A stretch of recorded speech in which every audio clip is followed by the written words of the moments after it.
let's get coffee. It's 5 a.m. by now, and you're probably wondering, as does myself, why do I wake up so early? Assalamu alaikum, good morning and welcome to this episode in which we'll be talking about morning routines. More precisely, how would my perfect morning routine be like? I mean, only in a fantasy world I would be waking up this early. The way you start your day affects how the rest of your day goes.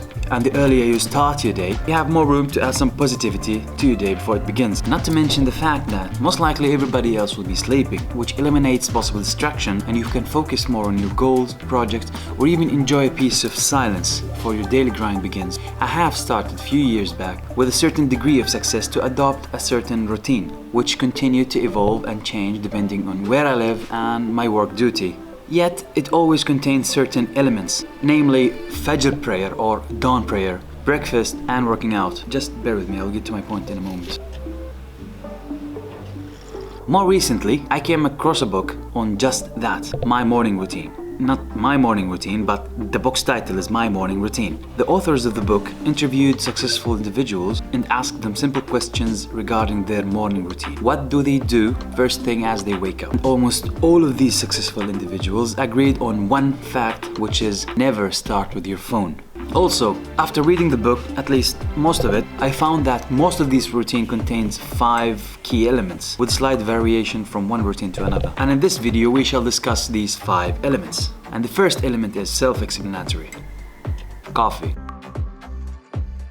The aroma of a freshly brewed, antioxidant-packed, dark, magical potion we call coffee is enough to kickstart your day on high gears. Happy, energetic, and less likely to kill the people you work with. The process itself of preparing a cup of coffee, especially if you're a fan of manually brewing coffee, would provide you with the activity that helped to start your brain on the right foot. Most of these people interviewed in the book had a cup of coffee or tea first thing as they wake up, which will provide them with the energy boost and the mental clarity needed for the next tasks. So in my perfect routine, I would wake up 30 minutes before Fajr prayer, that's around 4:30 to 5 a.m., have a cup of coffee so that I don't go back to sleep, and then use this magical time of peace to create awesome contents. Moving on to element number 2, which is breakfast.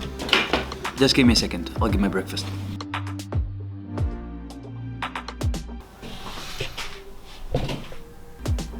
So inside this bowl you'll find oats, milk, almonds, berries, honey, and other stuff. Just to name a few reasons why it is the most important meal of the day, many studies have linked eating breakfast to good health, including better memory and concentration, lower level of bad cholesterol, lower chances of getting heart attack, diabetes, and being overweight. Many people skip the morning meal because they are rushing out of the door. That's a mistake. You need food to survive until lunchtime. If you don't eat before you go to work, you will most likely get hungry later on that you snack on high-fat, high-sugar food. Not only the successful men and women interviewed in the book did agree on the morning meal, but also most of them agreed on what they have for breakfast, and that is some sort of oats recipe. That's simple, healthy, mysterious superfood. Usually prepared with milk and fruits, it's packed with the nutrients needed, easy to prepare, and super light on your sleepy stomach. Oats and coffee, the food of the great. Moving on to elements number 3 and 4, which are meditation and working out. So when we talk about meditation, we picture an old Asian guy sitting with his legs crossed and fingers touching. At least I used to do that, which is racist, not to mention stupid. Almost all of the successful men and women interviewed in the book did practice some sort of meditation first thing upon waking up. They use it as a tool to calibrate their brains into thinking positively before going through their daily struggle. The simple truth is, meditation is good for you. Yes, you.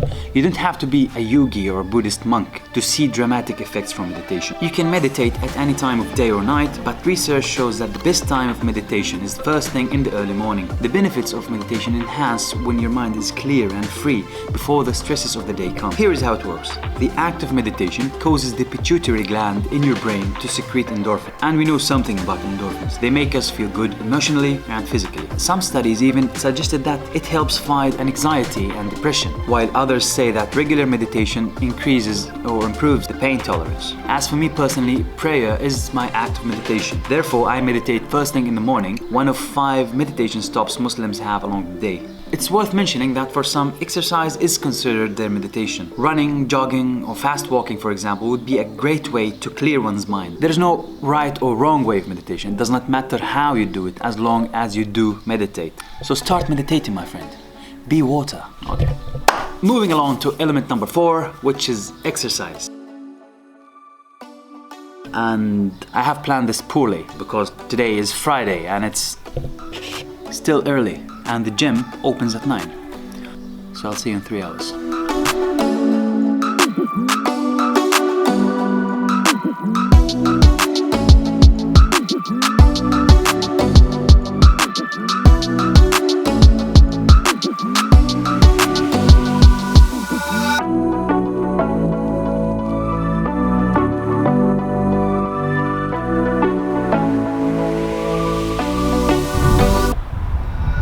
عندك بري ورك اوت؟ لا ما في بري ورك اوت. بدي بري ورك اوت. مشيها من غير بري ورك اوت.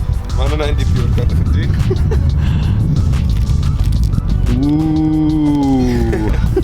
يلا.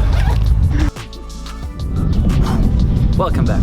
Before I hit the gym, I'll tell you the 5th and final element that all these morning routines had in common, which is productivity. Now, it's important to have a morning routine, but more importantly, to use that routine to get to your goals. Now, don't get me wrong, I'm not against waking up in the morning just to get a head start on your day, or just to enjoy a moment of peace before the daily battles begin. But there's one more thing all these successful men and women had in common, which is to use this time of clarity to work on their most important project, to write, to create, and to produce. I'm not asking you to adopt a certain routine or suggesting that because this routine is working for me, it should be the best for you. Create and customize your own routine with trial and experiments until you find that routine that gets you one step closer to your goal, and then stick with that routine and grow through it. That's it for today. I hope you found this video useful.